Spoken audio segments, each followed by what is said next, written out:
JMats here, GenerationD20.com, trying out the new client and a RtR draft. We'll see how this goes. I think it's better than when I played earlier. They've changed some things. I'm excited about the just drafting table, so to speak. Preview card. I don't really know where to put that. I guess I could put it up over that because we don't have to see where people are sitting. I think the pick here is pretty easy. Is there a way I can zoom in? I can reserve that. Shift, Control, no, Alt. I don't know if there's any way to make it larger, but that definitely is what we're taking. So I'll just double click it and get it down here. So knowing that I'm going to be at least splashing in those colors, if nothing else, makes me want to look and see if there are any cards that are really good Selesnya cards, any cards that are really good Rakdos cards, or if I'm just best off with Golgari. And from what I can see, probably the Scorpion is the best pick. It's better than Beetle and Crocodile. Keening Apparition isn't pulling me in that strong. Ethereal Armor has its place, but I'm okay going with the Scorpion. I'm going to sort this by converted monocost. Okay, here, strongest card is Call of the Conclave, and actually a third pick Call of the Conclave is kind of a sign. Guildgate also would be good, the Golgari Guildgate, but I think Call of the Conclave is good enough. Or I could say add to picks. I'll just take it there. Interesting. Good enough that it's worth going for. Now, thinking that I may be playing 3 colors, if that's the case, then Gate Creeper Vine would be a good place to go. Otherwise, Sewer Shambler continues kind of the scavenge theme. And I think at this point I'd rather take the relevant creature. Slum Reaper also is kind of a fun one, but I think take the Sewer Shambler. And then here, again, it's kind of pushing me towards more of a Selesnya. At some point I'm going to have to make a pick or fix my mana, but I'll take the Courser's Accord. It's still early. Sort. Converted monocost.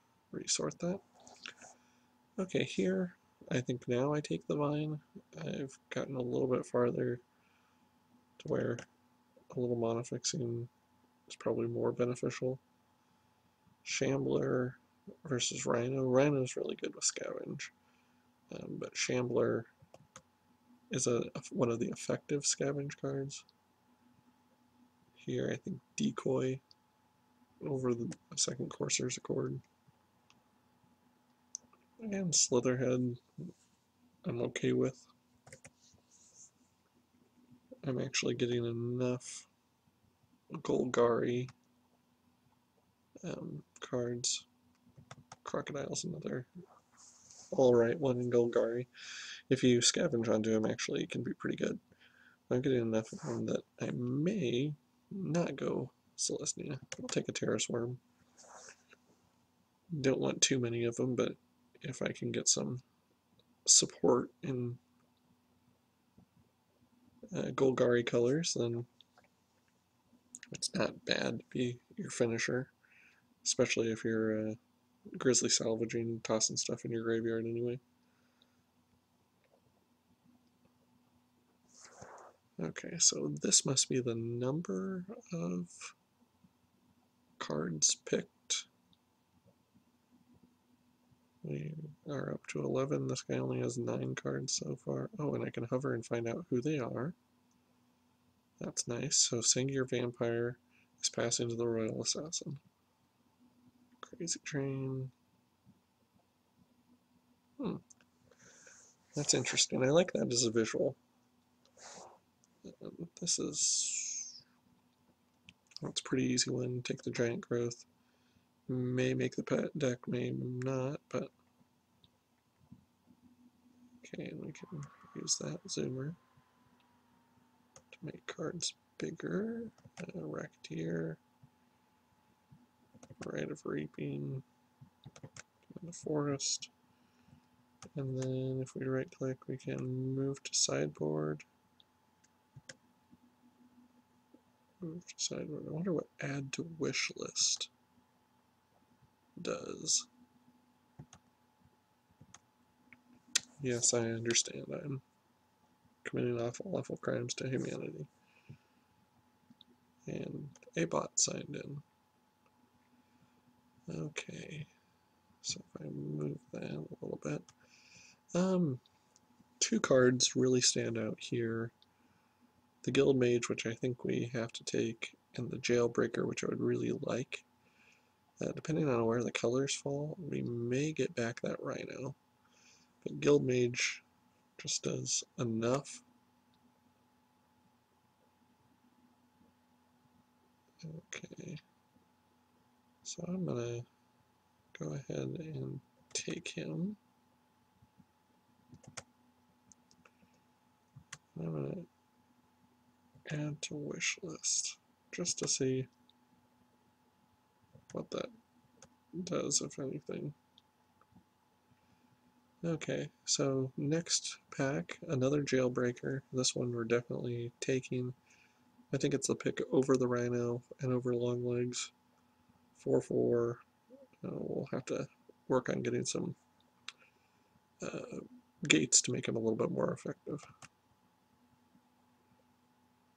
And there is an on-color gate, but we can't really take it when you have something as powerful as Dreadmangler.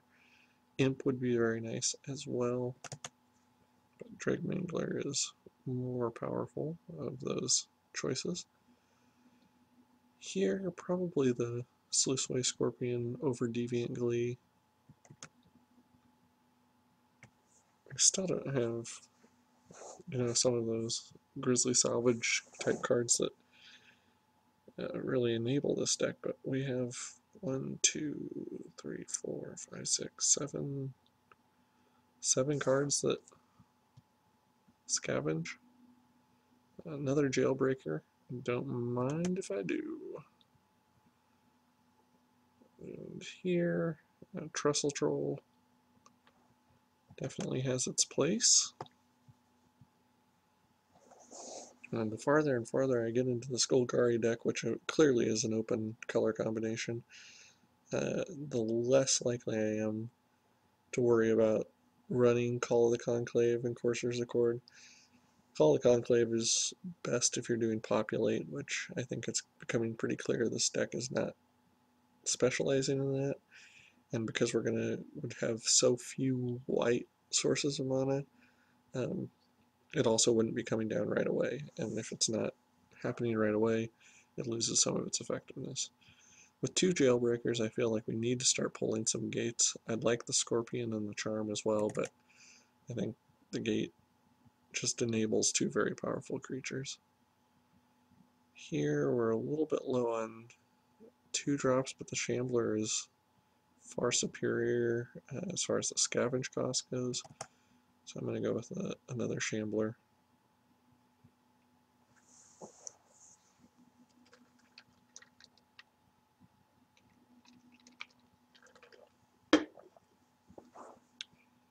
Okay, Jailbreaker got back to me. That's awesome. I'll snap that one up.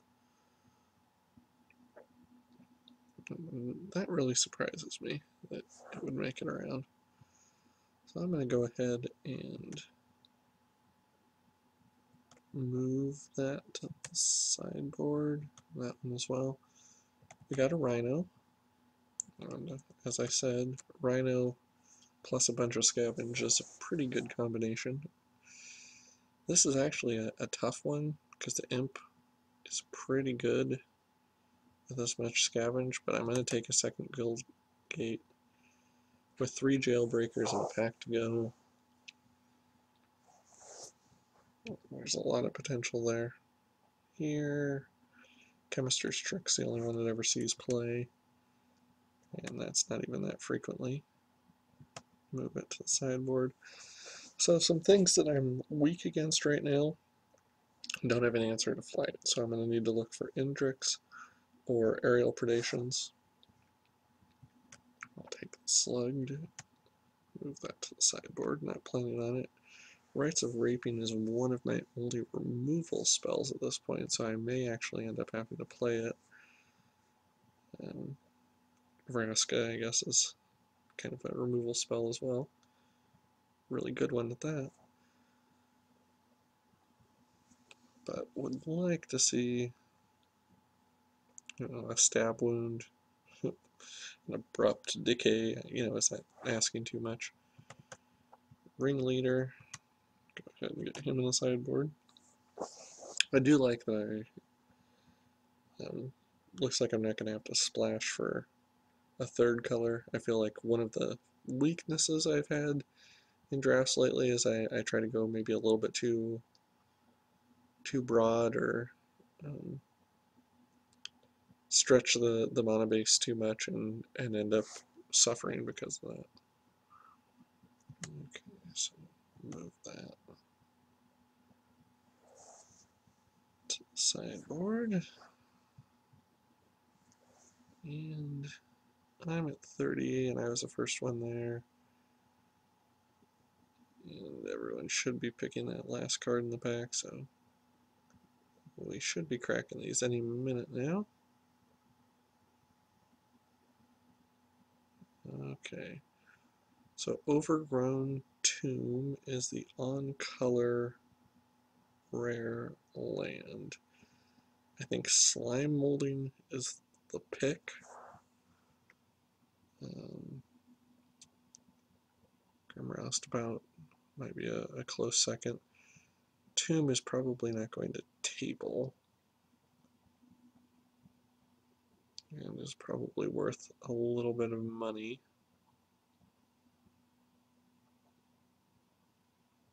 It's probably worth enough money that I should just take it. I mean, it goes with my deck also, which is just a little crazy. Okay, Grizzly Salvage or Imp probably will table. So Thrill Kill is maybe the more powerful option. Imp would be pretty good too. I'm going to take the Thrill Kill. And I get an Imp here anyway, which works out well. Filling in that 2-drop spot. Another Imp. So it's a good thing I took the Thrill Kill, since I was going to follow that up with a couple Imps. I can't remember what I took over an Imp earlier, but getting a couple of those pack 3 helps. Now, what did I pass for the Overgrown Tomb? Ooh, 3rd Guild Gate or another Vine to pull one of the Guild Gates. That's kind of a tough one. I think I'd rather just have the Guild Gate and not have to rely on the Gate Creeper Vine. I don't have anything to launch party to really take advantage of my useless blocker there. I'm now at 3 of them, equaling my number of jailbreakers. 5 cards into this pack, so I have 3 packs I have not seen yet. We will hope that in some of those packs we get something. Okay, so Aerial Predation. There's my Aerial Predation, but there is also a Rogue's Passage. I think Rogue's Passage is pretty big for my deck. It could be a way to break through on the stalemate.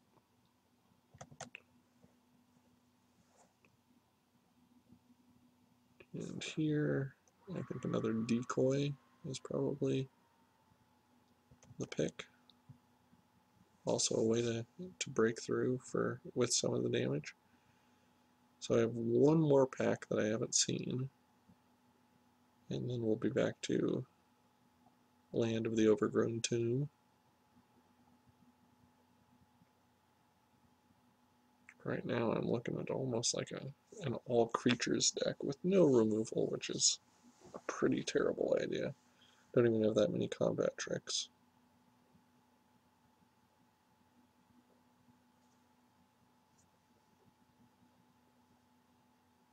But I do have what would be a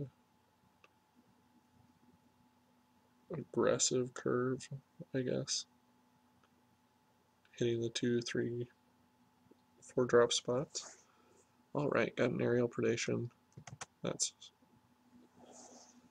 possibly even a main deck card for me, depending on where we end up, but that's like my only answer to flying creatures.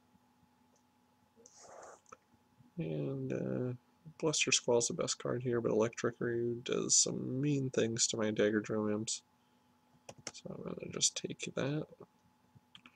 Got back a Grizzly Salvage. That's exciting. And a foil Thought Flare.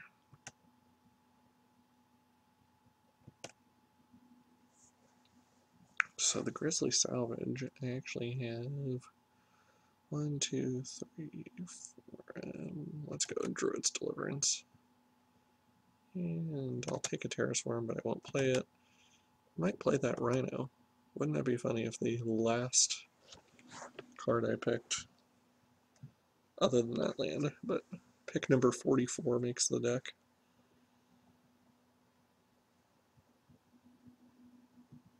So now we can move this. We can start working on building the deck itself. There we go. So let's get rid of some of these things. We're at 5 land and 29 cards, so we need to cut 6 cards. I think the easiest are going to be these two. No, we don't want those. Next on my list is probably Trestle Troll. Just doesn't fit in with what this deck is doing. I need to be attacking, not waiting. That Druid's Deliverance is pretty worthless. Because I have 3 Guild Gates, I don't really think I need the Gate Creeper Vine. So that's got me down to 24 cards.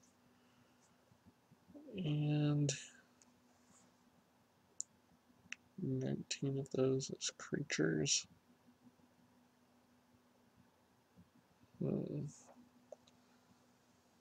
It's a pretty low curve. Rites of Reaping is actually pretty bad. I think if I pitch the Rites of Reaping, that gets me down to 23 spells, 19 of which are creatures, which is just crazy. But it gives me a plan. Between the Rogue's Passage as a way to sneak in some damage, especially maybe like a Ruppleback Rhino that's been scavenged upon several times, and then Rogue's Passage it through. I'm going to add the land, and it suggests 6 and 6. And I am fine with that. That gets me to 17 land. And where did those land go? Are they over here somewhere? There we go. So, I don't know. Seems like an okay deck. let me look at scavenge again. 1, 2, 3, 4, 5, 6, 7, 8, 9. 9 scavenge cards. And of those, we have one free one, 5 of them that are pretty cheap, and 3 of them that are a little bit more expensive, but none of them are like the Terra Swarm type of expensive, or even Karazda Monitor type of expensive. So Vraska is kind of a wild card. Yeah, we'll see how it goes. So we submit the deck, and once it's been submitted,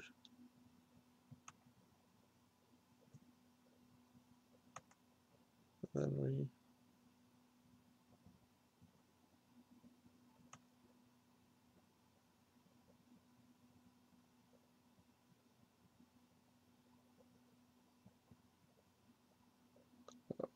didn't mean to stop the tournament. So it takes me back out there. Okay, we'll get back to this. I was hoping, maybe if I minimize this, hoping to find where the tournament actually is playing. And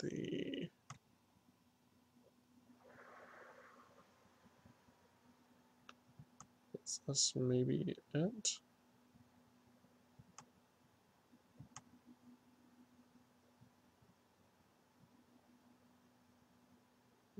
We're in deck building.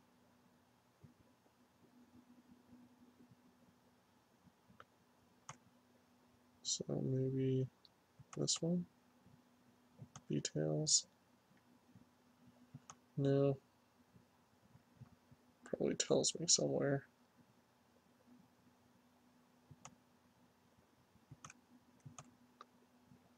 Oh well. I'm gonna stop being the crazy guy. Oh, there's the event number. So, probably just have to wait. And when it gets done, it gets done.